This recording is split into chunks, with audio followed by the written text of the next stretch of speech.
নমস্কার বন্ধুরা, কেমন আছেন আপনারা সবাই? মায়ের রান্নায়ন ব্লগ চ্যানেলের নতুন একটি ব্লগে আপনাদের সবাইকে জানাই অনেক স্বাগত। তো বন্ধুরা, দেখে হয়তো বুঝতেই পাচ্ছেন আমি আজকে শেয়ার করব ফ্রাইড রাইসের রেসিপি। এই রেসিপিটা কিন্তু আপনারা প্রায় সকলেই জানেন। এক একজনের রান্নার প্রসেস কিন্তু এক এক রকমের হয়। আমি যেইভাবে করি সেটাই আজকে শেয়ার করব। কিভাবে করলে এই ফ্রাইড রাইস ভীষণ ঝরঝরে হবে এবং খেতেও ভীষণ টেস্টি হবে সেটাই আজকে শেয়ার করব। তো চলুন দেখে নেওয়া যাক রেসিপিটা। তার আগে আমার চ্যানেল এখনও সাবস্ক্রাইব করা না থাকলে অবশ্যই সাবস্ক্রাইব করে পাশে থাকা বেল আইকনটা ক্লিক করে রাখবেন। প্রথমেই আমি এখানে ফ্রাইড রাইসের চাল নিয়েছি 1 কিলো পরিমাণ। এবার চালটাকে ভালো করে জল দিয়ে ধুয়ে আমি আধা ঘন্টার জন্য ভিজিয়ে রেখে দেব। আধা ঘন্টা ভিজিয়ে রাখলে কিন্তু রাইসটা বেশ লম্বা লম্বা হয়ে যাবে। এদিকে কিছু আমি উপকরণ নিয়েছি গাজর কুচি, বিনস কুচি আর নিয়েছি কাজু বাদাম ও কিশমিশ। আপনারা চাইলে ক্যাপসিকামও ব্যবহার করতে পারেন। এদিকে আমি গ্যাসে আগে থেকেই জল গরম করে রেখেছিলাম একটা সসপ্যানের মধ্যে। দেখতেই পাচ্ছেন জলটা কিন্তু ফুটে এসছে। এরপরে দিয়ে দিলাম পরিমাণ মতো লবণ আর দিয়ে দিচ্ছি পরিমাণ মতো ভিনিগার। ভিনিগারটা দিলে কিন্তু ভাতের কালারটা ভীষণ ভালো হবে, সাদা হবে। এরপর দিয়ে দিলাম আমি সাদা তেল। সাদা তেলটা এই কারণেই দিলাম, রাইসটা করার সময় কিন্তু একটার গায়েও একটা রাইস লেগে যাবে না। এবার আমি হাতা করে ভিজিয়ে রাখা চালটা দিয়ে দিচ্ছি। এবার ভালো করে আমি কিন্তু রাইসটা রান্না করে নেব। তো দেখুন রাইসটা কিন্তু আমার এখানে একেবারে রান্না হয়ে গেছে। দেখতেই পাচ্ছেন কতটা লম্বা হয়েছে চালগুলো। এবার আমি জল ঝরিয়ে নেব। তো দেখুন বন্ধুরা, জল ঝরানো কিন্তু আমার কমপ্লিট। দেখতেই পাচ্ছেন আমি একটা ঝাঁঝরির মধ্যে জল ঝরিয়ে নিয়েছি।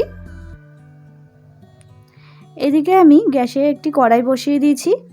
কড়াইয়ের মধ্যে দিয়ে দিলাম পরিমাণ মতো সাদা তেল। তেলটা গরম করে নেব। ওদিকে তেলটা গরম হোক, এদিকে আমি একটা মশলা তৈরি করব। নিয়েছি জয়িত্রী এবং জায়ফল, ভালো করে মিহি গুঁড়ো করে নেব। তেলটা গরম হয়ে আসলে দিয়ে দিতে হবে 2টো তেজপাতা এবং গোটা গরম মশলা। তারপরে দিয়ে দেবো আমি গাজর কুচি এবং বিনস কুচি। এবার ভালো করে গাজর এবং বিনসটাকে ভেজে নিতে হবে।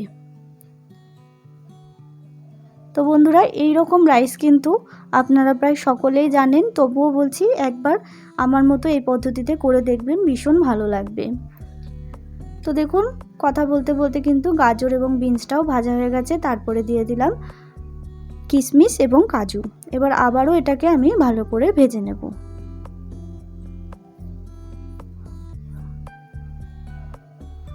তো দেখুন কিশমিশ কাজু সবই ভাজা হয়ে গেছে। তারপরে দিয়ে দিলাম পরিমাণ মতো লবণ। এখানে আমি অল্প পরিমাণেই দিলাম, যেহেতু আমি রাইস করার সময় কিন্তু অনেকটা পরিমাণেই লবণ দিয়েছি। সমস্ত উপকরণ ভাজা হয়ে গেলে তারপরে আমি জল ঝরানো রাইসটা দিয়ে দিচ্ছি। দেখতেই পাচ্ছেন রাইসটা কিন্তু ভীষণ ঝরঝরে হয়েছে, একটার গায়েও কিন্তু একটা রাইস লেগে যাচ্ছে না। এরপরে আমি ভালো করে মিক্স করে নেব।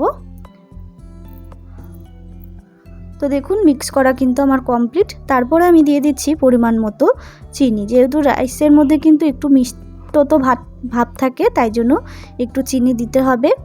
তারপরে দিয়ে দিলাম পরিমাণ মতো ঘি। এরপর দিয়ে দিচ্ছি গরম মশলা গুঁড়ো, সামান্য পরিমাণে দিলাম। তারপরে দিয়ে দিলাম জয়িত্রী এবং জায়ফল গুঁড়ো। এবার ভালো করে আবারও আমি রাইসটার সাথে কিন্তু সমস্ত মশলা মিক্স করে নেব।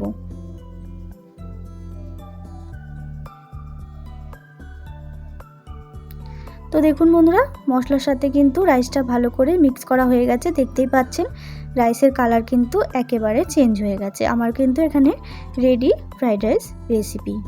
তো বন্ধুরা, এই ফ্রাইড রাইস রেসিপিটা কিন্তু সমস্ত কিছুর সাথেই ভালো লাগবে। যেমন নিরামিষের দিনে নিরামিষ আলুর দমের সাথেও ভালো লাগবে, আবার আমিষের দিনে কিন্তু কষা মাংস কিংবা চিকেন কষার সাথেও ভীষণ ভালো লাগবে। তো নিরামিষ আলুর দমের রেসিপিটাও কিন্তু আমাদের চ্যানেলে অবশ্য দেওয়া আছে, আপনারা চাইলে চেক করে নিতে পারেন। এবং কষা মাংস রেসিপিও কিন্তু দেওয়া আছে, আপনারা চাইলে চেক করে নিতে পারেন। আমার এই রেসিপিটা কেমন লাগলো অবশ্যই কমেন্ট করে জানাবেন। ভালো লাগলে অবশ্যই একটা লাইক শেয়ার করবেন। আমার যারা নতুন বন্ধুরা আছে তারা অবশ্যই আমার চ্যানেলটাকে সাবস্ক্রাইব করে আমার পাশে থাকবেন। দেখা হবে নতুন একটি রেসিপির সাথে।